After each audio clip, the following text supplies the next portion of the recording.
অথচ খাজা মঈনুদ্দিন চিশতি রহমতুল্লাহ আলাইহি ছাত্র জীবনে নিজের বাবার আঙ্গুরের বাগান বিক্রি করে মাকে বলছেন, মা আমি উচ্চ শিক্ষা শিখতে চাই, আরো বেশি আলম শিখতে চাই।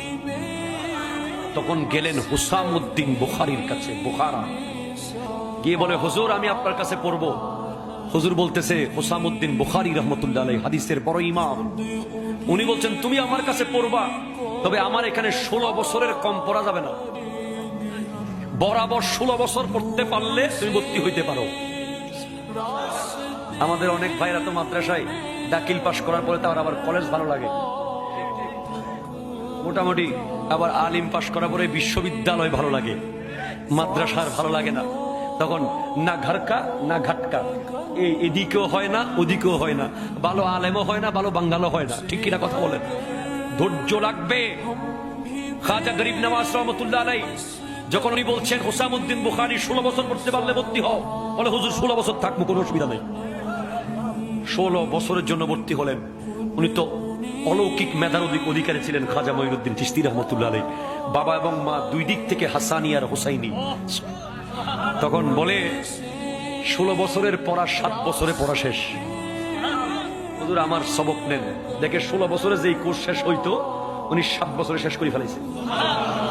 কয় হুজুর আমাকে নতুন কিছু বল। কয় আমার কাছে আর কোনো কিছু নাই, যা ছিল সব তুমি শিখে ফেলছো।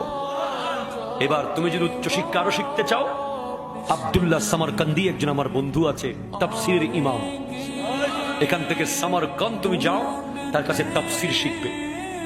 খাজা মঈনুদ্দিন চিশতি রহমতুল্লাহ আলাইহি সেখানে গেলেন, আবার গিয়ে 2 বছর তাফসীর শিখলেন। তারপরে হাদিস আর তাফসীরের পরিপূর্ণ জ্ঞান অর্জন করার পর উনি মক্কা শরীফ গেলেন শুকরিয়া আদায় করতে। ওখানে গিয়ে দেখে যে ওনার পীর হুসামউদ্দিন বুখারী রহমতুল্লাহ আলাইহি মক্কা শরীফে ছাত্রদেরকে দরজ দিচ্ছে। ওনার উস্তাদ তখন শাগরেদকে দেখে বলে, মঈনুদ্দিন তুমি এখানে? বলে, হুজুর আমি তো এখানে আসছি কাবাগর জিয়ারত করতে। বলে, আজকে একটা কাজ করো, তুমি ক্লাস নাও, আমি নিব না। তখন খাজা মঈনুদ্দিন চিশতি রহমতুল্লাহ আলাইহি সেদিন মক্কা শরীফের বড় বড় আলেমদেরকে, তখন যারা ছাত্র ছিল তাদেরকে বুখারী শরীফ হাদিস শরীফ পড়ালেন। ছাত্ররা বলল, হুজুর মাঝে মধ্যে আপনার যদি অসুবিধা হয় এই উস্তাদকে পাঠাইয়েন, ইনি আমাদের খুব ভালো পড়াইছে। এগুলো কি দুনিয়াবাসী জানে? যুবকরা জানে?